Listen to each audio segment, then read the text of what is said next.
Assalamualaikum warahmatullahi wabarakatuh. Semuanya, selamat siang.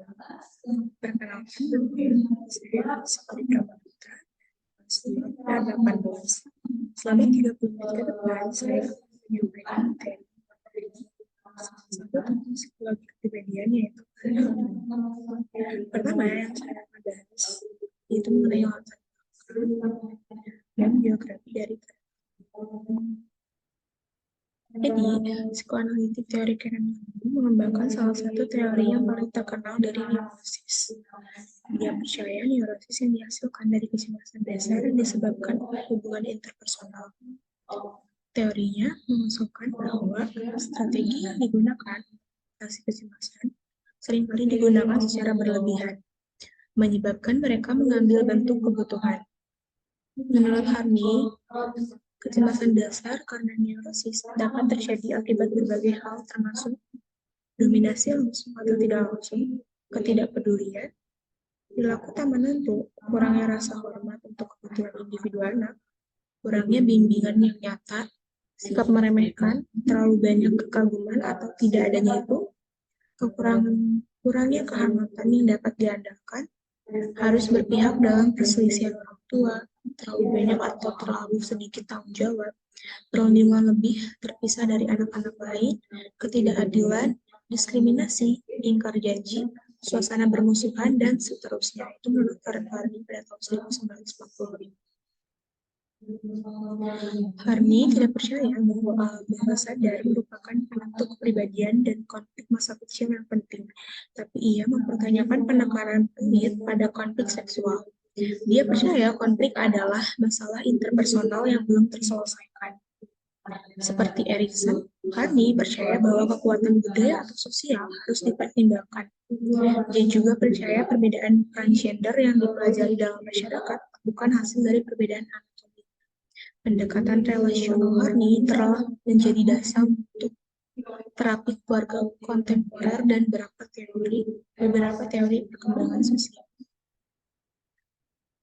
Terus Karen Harney lahir pada tanggal 16 September 1885 di Blenheim, Jerman, dekat Hamburg.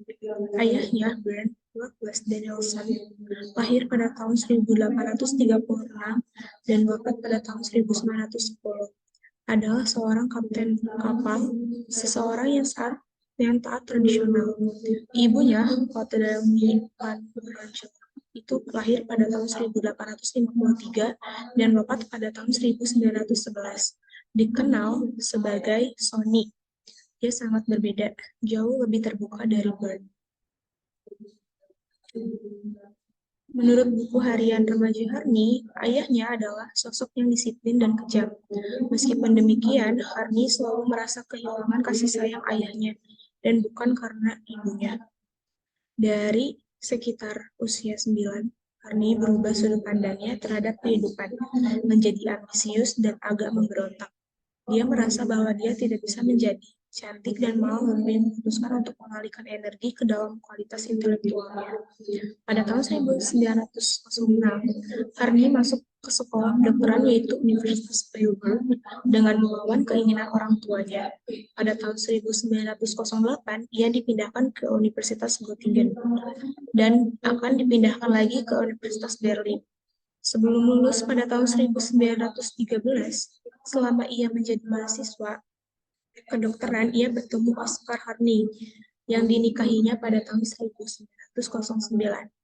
Tahun berikutnya, Harney melahirkan seorang putri bernama Brigitte yang akan menjadi anak pertama dari dari 3 anak perempuannya.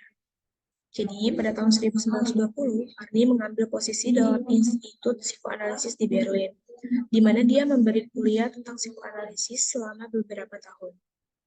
Dia juga mengajar di The New School di New York City. Carl Abraham, seorang koresponden dari Sigmund Freud, menganggap Karen Harney sebagai analis ekstensif, berbakat, dan guru psikoanalisis. Dan pada tahun 1923, perusahaan Oscar Harney telah menjadi bangkrut, dengan Oscar menderita meningitis segera setelahnya. Oscar cepat menjadi sakit hati, murung, dan argumentatif. Pada tahun 1923 juga, kakak Horny meninggal karena infeksi paru-paru. Kedua peristiwa ini berkontribusi pada memburuknya kesehatan mental Horny. Dalam keadaan depresi, dia berenang di tengah laut selama berlibur dan dianggap bunuh diri. Pada tahun 1926, Horny dan tiga putrinya keluar dari rumah Oscar itu.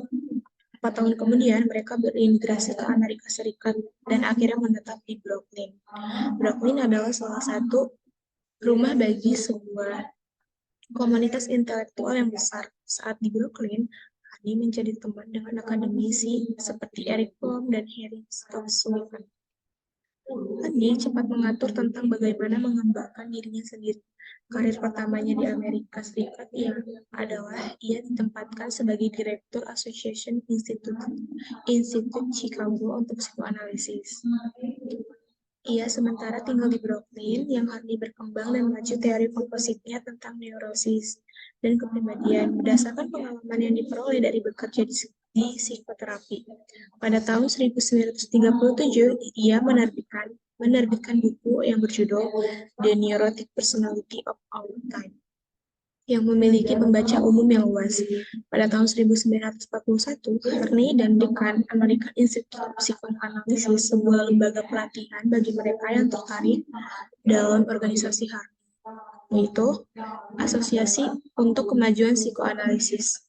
Dia mengajar dari model otoriter, mendorong siswa untuk berpikir sendiri, bukannya memaksa pandangan terhadap terapi mereka. Setelah itu, ia belajar di Jepang dan tinggal di beberapa biara Zen, menampilkan eksplorasi pribadinya sendiri, keyakinan alternatif. Keterbukaan ini diperluas untuk kehidupan pribadinya yang telah dikenal memiliki urusan. Bahkan salah satu pasien dan peserta pelatihan Eric Fromm. Dia tidak setuju dengan Freud karena ia percaya bahwa perkembangan kepribadian dibentuk oleh budaya dan akan bervariasi dari budaya ke budaya, dan terutama di eksplorasi pengembangan kepribadian perempuan menjadi pengaruh awal dalam pemikiran feminis. Penyimpangan Harney dari psikologi Freudian menyebabkan pengunduran dirinya dari pos dan dia segera mengajar di New York Medical College. Dia juga menerbitkan sebuah jurnal yang berjudul American Journal of Psychoanalysis. Kemudian dia mengajar di New York Medical College dan terus berlatih sebagai psikiater sampai kematiannya pada tahun 1905. Harney dapat dianggap di antara pemikir psikoanalitik besar abad ke-20. Dia pantas mendapatkan pengakuan historis karena karyanya tentang psikologi feminin yang menganalisis kepribadian perempuan dengan martabat yang lebih besar dan rasa hormat dari psikoanalisis Freudian. Dia juga mengembangkan teori psikologi kepribadian dan perilaku manusia yang telah banyak diterapkan dalam pendekatan pengobatan. Horney pada tahun 1937 percaya bahwa kepribadian dan perilaku dapat dipelajari sebagai cara individu berhubungan dengan kecemasan atau apa yang disebut kecemasan dasar. Dia berpendapat bahwa kecemasan dasar berasal dari perasaan masa kecil, seperti sendirian, terisolasi, dan tidak berdaya di dunia yang kejam. Dia melihat kecemasan dasar yang dihasilkan bukan dari konflik seksual atau agresif, seperti Freud lakukan, tetapi dari hubungan bermasalah bahwa anak berpengalaman dengan orang tuanya. Faktor kunci dalam pembentukan kecemasan diyakini penolakan, hukuman, hancurnya kepercayaan, dan atau overprotective. Menurut Harney, anak-anak yang dibesarkan dalam lingkungan cinta, kepercayaan, kehangatan, dan toleransi memiliki resiko lebih rendah menderita kecemasan. Sekarang masuk ke bagian materi psikoanalisis sosial. Jadi, psikoanalisis adalah cabang ilmu yang dikembangkan oleh Sigmund Freud dan para pengikutnya sebagai studi fungsi dan perilaku psikologis manusia. Pada mulanya, Harney merupakan pengikut Freud yang kemudian terpengaruh oleh Carl Gustav Jung dan Alfred Adler. Akhirnya, dia mengembangkan pendekatan kepribadian yang holistik. Manusia berada dalam satu totalitas pengalaman dan fungsinya, dan bagian-bagian kepribadian seperti psikokimia, emosi, kognisi, sosial, kultural, spiritual, dan hanya dapat dipelajari dalam hubungannya satu dengan yang lain sebagai suatu kepribadian yang utuh. Pakar psikoterapi lain seperti Monroe berpendapat teori dan konsep Harney berbeda secara radikal dengan pikiran Freud dan Freudian, sehingga sukar mencari kesejajaran antara keduanya. Namun Harney sendiri menyatakan bahwa tidak ada hal yang penting yang dapat dikerjakan di ranah psikologi dan psikoterapi tanpa mengakui temuan fundamental dari Freud. Jadi menurut Harney, doktrin Freud yang terpenting adalah yang pertama, semua proses dan event psikis bersifat ditentukan, semua terjadi karena alasan tertentu dan bukan terjadi secara random. Yang kedua, semua tingkah laku mungkin ditentukan oleh motivasi tak sadar. Yang ketiga, motivasi yang mendorong manusia adalah kekuatan yang bersifat emosional dan non-rasional.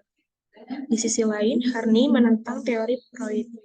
Dalam hal yang pertama, teori Freud terlalu mekanistik dan biologik, sehingga tidak bisa menggambarkan kebutuhan motivasi dan tingkah laku manusia. Yang kedua, perhatian Freud terhadap intoleransi manusia sangat kecil, sehingga berakibat penekanan yang salah pada motivasi seksual dan konflik. Seharusnya, keamanan dan ketidakpuasan atau non-seksual yang menjadi kekuatan pendorong berfungsinya kepribadian. Yang ketiga, ada tingkah laku agresi dan destruksi, bukan hereditas seperti yang dikemukakan oleh Freud, tetapi merupakan sarana bagaimana orang berusaha melindungi keamanannya. Yang keempat, Freud berpendapat penis NP adalah gambaran wanita yang inferior dan cemburu karena peran kelaminnya lebih rendah dari laki-laki.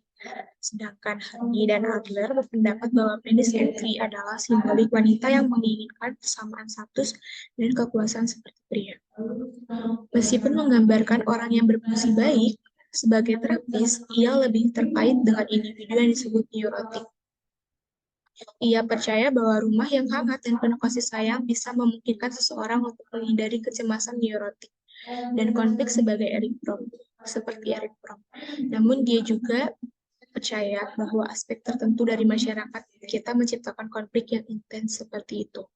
Di masyarakat bahwa mereka mungkin juga perlu banyak istirahat untuk menghadapi tantangan menjadi orang yang sehat. Dalam teori Harney juga ada yang dinamakan lingkaran setan atau kecemasan. Jadi, kecemasan dan pemusuhan cenderung ditekan atau direpres atau dikeluarkan dari kesadaran. Karena menunjukkan rasa takut bisa membuka kelemahan diri, dan menunjukkan rasa marah berisiko dihukum dan kehilangan cinta dan keamanan. Bayi mengalami proses melingkar dan yang oleh Harney dinamakan lingkaran setan atau vicious circle. Dimulai sejak lahir, bayi membutuhkan kehangatan dan kasih sayang untuk menghadapi tekanan lingkungan. Satu, kalau kehangatan cinta dan kasih sayang ini tidak cukup diperoleh. Dua, bayi menjadi marah dan muncul perasaan permusuhan karena diperlakukan secara salah. Ketiga, kemarahan harus dipres agar perolehan cinta dan rasa aman yang hanya sedikit tidak cukup itu tidak hilang sama sekali. Yang keempat, perasaan menjadi kacau atau muncul kecemasan dasar dan permusuhan dasar. Yang kelima, kebutuhan kasih sayang dan cinta semakin besar. Yang keenam, kemungkinan akan semakin banyak kebutuhan kasih sayang yang tidak terpenuhi, sehingga semakin kuat pula perasaan marah yang timbul. Yang ketujuh, perasaan permusuhan menjadi semakin kuat. Yang kedelapan, represi harus semakin kuat dilakukan agar perolehan kasih sayang yang hanya sedikit itu tidak hilang. Yang kesembilan, ada tegangan perasaan kacau, marah, gusar, mengamuk semakin kuat. Dan kembali lagi ke nomor 4 ini akan membuat kecemasan dasar dan permusuhan dasar semakin kuat dan akan terus semakin parah kalau lingkarannya dari 4 ke 5, ke 6, ke 7, ke 8, ke 9, ke 4, dan seterusnya. Terus-menerus terjadi. Sini yang akan saya bahas pertama itu adalah kecemasan dan konflik atau anxiety dan konflik.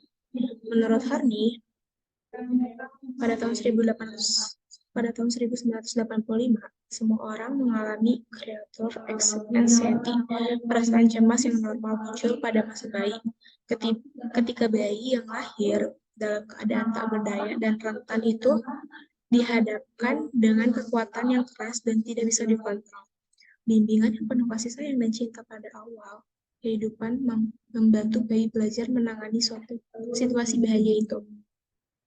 Sebaliknya, tanpa bimbingan yang memadai, bayi akan menghadapi basic anxiety, basic hostility, dan terkadang neurotic distress.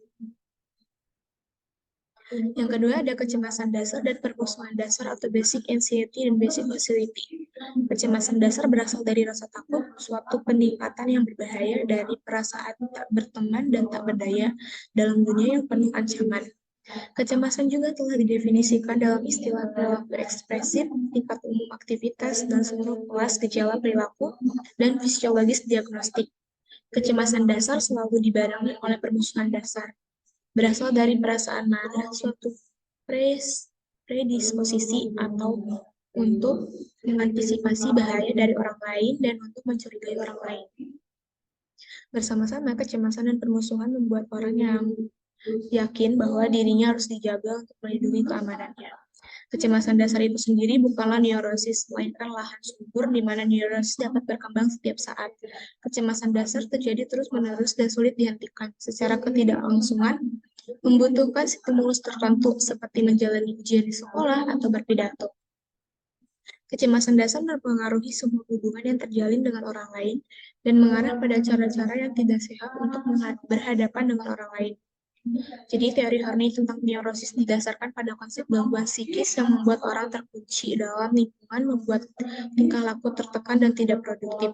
Kemudian dikenal sebagai masalah kecemasan. Bila teori belajar berurusan dengan kecemasan, dia berurusan terutama dengan hubungan yang konsekuen. Jika eksistensialis berbicara tentang kecemasan, dia khawatir terutama dengan pengalaman kecemasan, sedangkan ia memiliki perhatian yang relatif sedikit dengan yang kondisi belajar.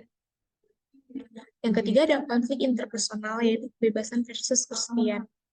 Konflik adalah pertentangan antara kekuatan yang berhadapan dalam posisi manusia yang tidak dapat dihindari. Pengalaman konflik tidak berarti mengidap neurotik suatu ketika harapan, minat, atau pendirian seseorang bertabrakan dengan orang lain.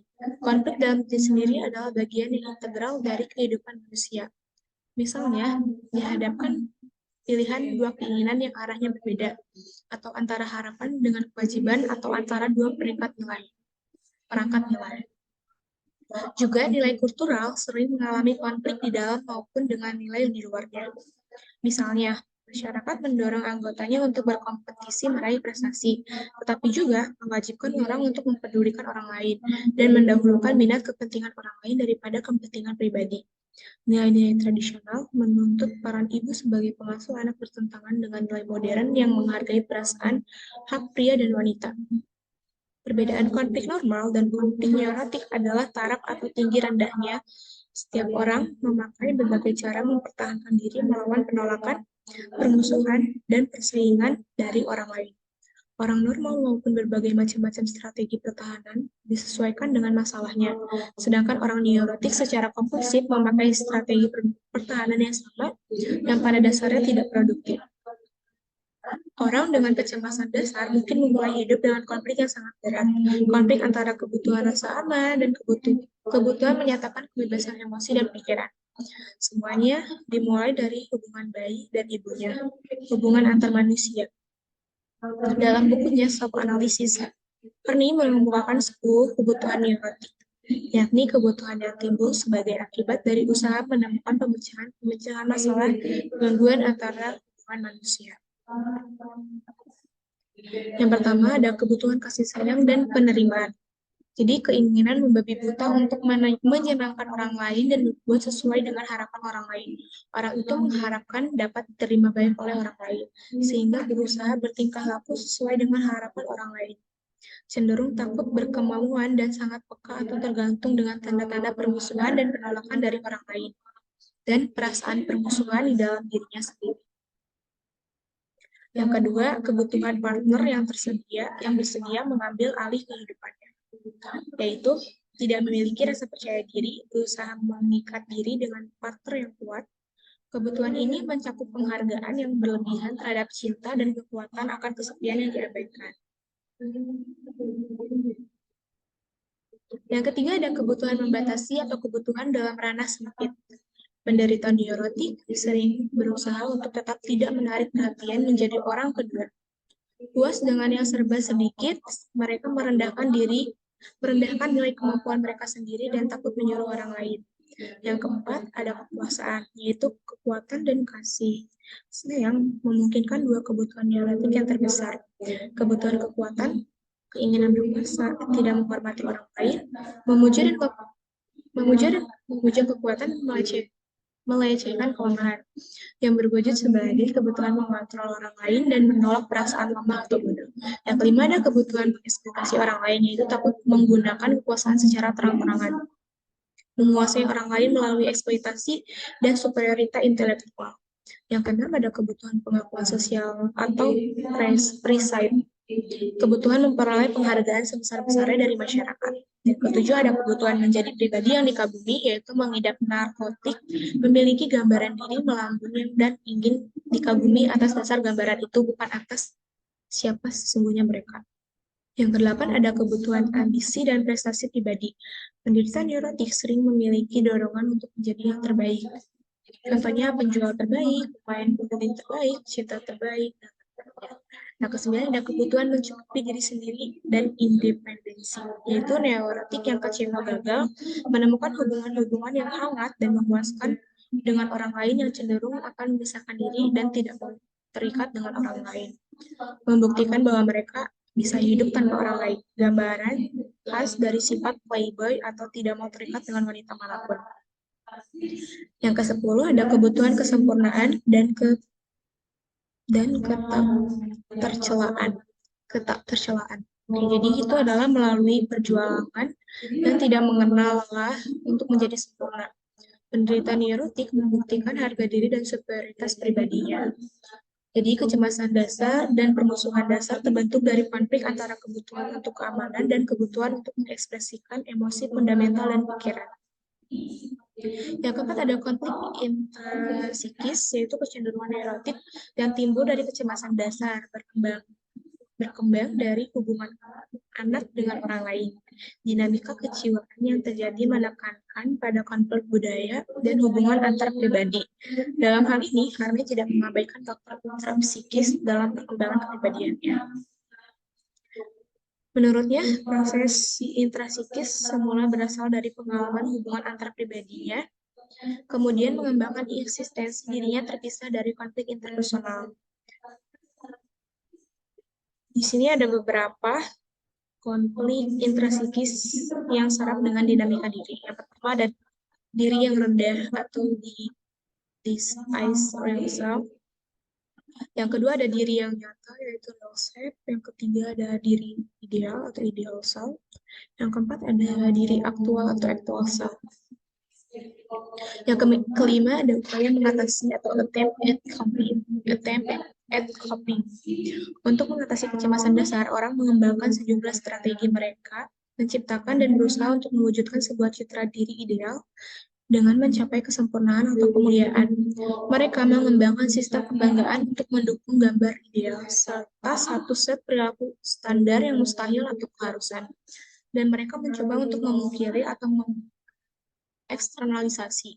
Jadi hal-hal dalam diri mereka yang mereka tidak dapat mengatasi, semua upaya ini dapat menghasilkan keterasingan dari diri. Mengatasi telah didefinisikan dalam istilah psikologis oleh Susan Folkman dan Richard Lazarus sebagai constantly changing cognitive and behavioral efforts to manage specific external and or internal demands that are phrased as taxing, atau yang artinya itu selalu berubah upaya kognitif dan perilaku untuk mengelola tuntutan eksternal atau internal tertentu yang dinilai sebagai beban atau melebihi sumber dari orang lain. Dengan demikian, mengatasi coping merupakan pengeluaran usaha sadar untuk memecahkan masalah personal dan interpersonal, dan berusaha untuk menguasai, mengurangi, dan mentolerir stres atau konflik. Mekanisme coping psikologis biasanya disebut strategi mengatasi atau keterampilan mengatasi. Istilah mengatasi umumnya mengacu pada strategi penanggulangan adaptif atau konstruktif, yaitu strategi mengurangi tingkat stres, namun beberapa strategi penanganan yang dapat Maladaptif yaitu tingkat stres meningkat. Selanjutnya istilah mengatasi umumnya mengacu relatif coping, yaitu respon coping berikut stereo. Ini kontras dengan mengatasi proaktif, di mana respon coping bertujuan untuk mencegah stereo di masa depan. Respon coping yang sebagian dikendalikan oleh kepribadian atau sifat kebiasaan, tapi juga sebagian oleh konteks sosial, khususnya sifat dari lingkungan stres. Yang keenam ada jenis-jenis strategi coping. Yang pertama ada moving toward people, yaitu memiliki ciri seperti menganggap orang lain mempunyai arti yang sangat penting dalam hidupnya, mempunyai sikap tergantung pada orang lain, ingin disenangi, ingin dicintai, ingin diterima, serta mengorbankan diri sendiri dan tidak individualistis. Yang kedua ada moving against people, yaitu mempunyai ciri seperti bersikap agresif, oppositional, atau bertentangan dengan orang lain, serta menjalin hubungan dengan orang lain berdasarkan pertimbangan untung dan rugi, sementara untuk orang yang memiliki orientasi. Yang ketiga ada moving away people, yaitu mempunyai ciri seperti menjauh atau lari dari realitas, tidak mau mengadakan keterlibatan emosi dengan orang lain, agar hidupnya tanpa orang lain dan benar-benar tidak ingin bergantung pada orang lain. Yang ketujuh ada citra diri ideal dan pencarian kemuliaan atau the idealizes, self-image and the search for glory. Itu karena mereka merasa rendah diri, orang dengan kecemasan dasar mengembangkan citra diri yang ideal seperti sebuah gambar, dan sebagian besar tidak sadar. Imajiner dari diri sebagai prosesor kekuatan tak terbatas dan kualitas superlatif. Diri yang sebenarnya orang lain ini adalah berada dalam kehidupan sehari-hari, sering dihina karena gagal memenuhi persyaratan dari gambaran ideal. Semua orang mendengar cacian diri mereka sendiri untuk beberapa hal kecil. Apa saya idiot? Bagaimana saya bisa melakukan hal bodoh seperti itu? Karena menyarankan bahwa hanya orang yang diam-diam percaya kesempurnaan mereka sendiri atau potensial kesempurnaan yang sangat toleran terhadap ketidaksempurnaan mereka. Jadi menurut Farni kita dapat memiliki dua pandangan tentang diri kita, diri sejati dan diri ideal. Diri yang sebenarnya adalah siapa dan apa kita sebenarnya. Diri ideal ada tipe orang yang kita merasa bahwa kita seharusnya. Diri yang sebenarnya memiliki potensi untuk pertumbuhan, kebahagiaan, kepuasan, realisasi hadiah, dan lain-lain, tetapi juga memiliki kekurangan. Diri ideal digunakan sebagai model untuk membantu diri sejati dalam mengembangkan potensinya dan mencapai aktualisasi diri. Diri yang neurotik, yang dibagi antara diri ideal dan diri sejati, akibatnya individu neurotik merasa bahwa mereka tidak hidup sesuai dengan diri ideal. Yang kedelapan ada sistem kebanggaan atau the pride system. Sistem kebanggaan terdiri dari dua fenomena yang tidak mau menemani satu sama lain. Kebanggaan neurotik adalah kebanggaan palsu karena diinvestasikan dalam hal-hal yang mendukung citra diri yang ideal, seperti menjadi lebih kuat atau lebih cerdas dari orang lain. Yang kesembilan ada harus atau dissolve. Dalam upaya jaya menjauh untuk mendukung citra diri ideal, orang mengembangkan keharusan yaitu set tuntutan pada diri yang sama sekali terlalu sulit dan terlalu kaku. Contohnya seseorang mahasiswa di tahun terakhir kuliah menulis makalah senior, melakukan proyek penelitian, menjabat sebagai presiden asosiasi mahasiswa, menulis kolom untuk koran kampus, dan mencoba untuk melanjutkan kehidupan sosial yang luas. Ketika ia melakukan kesalahan gramatikal kecil dalam kolom, temannya bertanya apa ia berusaha untuk membuktikan. Jadi keharusan didasar pada asumsi bahwa segala sesuatu harus dilakukan dengan mudah. Tidak peduli fakta apa yang akan dipengaruhi. Misalnya seseorang profesor sejarah seni merasa bahwa dia harus menulis sebuah artikel tentang seorang pelukis Romanian, jelas dalam beberapa hari dan melemparkan menjadi depresi karena tulisannya tidak mengalir. Ia mengabaikan fakta bahwa sebelumnya mulai menulis dia harus melakukan penelitian, mengorganisir pikirannya, dan mempertimbangkan apakah ia telah mengatakan sesuatu dan membuat garis yang jelas. Yang ke-10 ada mengasingkan diri atau annihilation from self, yaitu citra diri diartikan sebagai total tidak sama sekali dengan nyata diri, dan externational adalah suatu pengingkaran dari nyata diri. Kerenggangan dari diri mempunyai jangkauan luas akibat adanya kepribadian dan hidup. Yang ke-11 ada neurotic solution untuk konflik. Ya, sesuai dengan Horny, orang-orang yang berhubungan dengan diri mereka sendiri saat manusia berkembang, mereka belajar mempergunakan sesuatu yang lain dari gaya hubungan antar pribadi ini. Walaupun orang-orang biasanya lebih suka satu gaya, namun mereka mampu untuk mengekspresikannya. Yang ke-12 ada melupakan diri sendiri, atau orang-orang yang melupakan diri sendiri jarang menyatakan kebutuhan mereka secara terbuka. Mereka mungkin melebih-lebihkan rasa ketidakberdayaan dan derita hal itu untuk memperoleh keprihatinan. Yang ke-13 ada perkembangan. Kekuatan pemotivasi mereka adalah penentuan untuk mengatasi tiap-tiap rintangan. Ada 3 jenis perkembangan, yaitu narsistik, perfeksionistik, dan arogan vindiktif. Yang ke-14 ada pengunduran diri, yaitu pengunduran diri berpotensi paling destruktif dari semua penderita neurotik. Atau solusi ini dimaksud untuk menarik diri dari bidang hubungan interpersonal dan dengan demikian hidup sendiri. Harney menyatakan bahwa beberapa cara dalam lingkungan awal orang-orang pasrah buat permintaan berlebihan pada mereka untuk mencocokkan dan mengancam untuk melanda mereka tanpa memandang ke ciri khas mereka. Yang ke-15 ada psikologi feminim. Jadi Harney juga pelopor dalam disiplin psikiatri feminim juga sebagai salah satu psikiatri wanita. Pertama yang menyajikan makalah tentang psikiatri feminim. 14 makalah dia tulis antara tahun 1922 sampai 1937 yang digabung menjadi satu buku yang berjudul Feminim Psikologi. Sebagai seorang wanita, ia merasa bahwa pemetaan dari tren dalam perilaku perempuan adalah pengabaian masalah. Wanita menurut Harney secara tradisional memperoleh nilai hanya melalui anak-anak mereka dan keluarga yang lebih luas. Dia menyentuh lebih lanjut mengenai hal ini dalam esainya The Distance Between the Sexes. Di mana ia membandingkan hubungan suami istri ke orang tua anak, hubungan kesalahpahaman yang melahirkan neurosis merugikan. Harney mengembangkan idenya sejauh bahwa ia merilis salah satu buku self-help pertama pada tahun 1946 yang Are You Considering Psychoanalysis? Buku ini menegaskan bahwa orang-orang baik pria maupun wanita dengan masalah neurotik yang relatif kecil pada dasarnya bisa menjadi psikiater sendiri. Dia terus-menerus menekankan bahwa kesadaran diri adalah bagian untuk menjadi manusia yang lebih baik, lebih kuat, dan lebih kaya. Jadi, saya di sini akan menyebutkan kesimpulan. Berdasarkan materi yang telah sampaikan di awal, kami mendapatkan beberapa kesimpulan sebagai berikut. Yang pertama, menurut Harney, kecemasan dasar karena neurosis dapat terjadi akibat berbagai hal termasuk dominasi langsung atau tidak langsung, ketidakpedulian perlu tak menentu, kurangnya rasa hormat untuk kebutuhan individu anak, kurangnya bimbingan yang nyata, sikap meremehkan, terlalu banyak kekaguman atau tidak adanya itu, ketidakadilan, diskriminasi, ingkar janji, suasana permusuhan, dan seterusnya. Yang kedua, kecemasan dasar berasal dari perasaan masa kecil, seperti sendirian, terisolasi, dan tak berdaya di dunia yang kejam. Dia melihat kecemasan dasar yang dihasilkan bukan dari konflik seksual atau agresif, seperti Freud lakukan. Yang ketiga, motivasi yang mendorong manusia adalah kekuatan yang bersifat emosional dan non-rasional. Yang keempat, bayi mengalami proses melingkar yang oleh Harney dinamakan lingkaran setan atau vicious circle.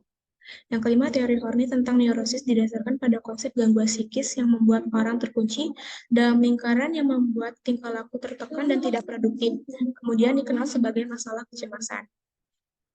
Yang keenam, Harney mengemukakan 10 kebutuhan neurotik, yakni kebutuhan yang timbul sebagai akibat dari usaha menemukan pemecahan masalah gangguan antara hubungan manusia. Oke, baik, mungkin sekian materi yang akan saya berikan mengenai tokoh psikologi kepribadian psikoanalisis sosial, yaitu Karen Horney. Demikian beberapa hal yang bisa saya sampaikan pada kesempatan hari ini. Saya mohon maaf yang sebesar-besarnya apabila ada tutur kata maupun tindakan yang kurang berkenan bagi teman-teman sekalian. Demikian presentasi hari ini saya tutup. Terima kasih atas perhatiannya. Wassalamualaikum warahmatullahi wabarakatuh.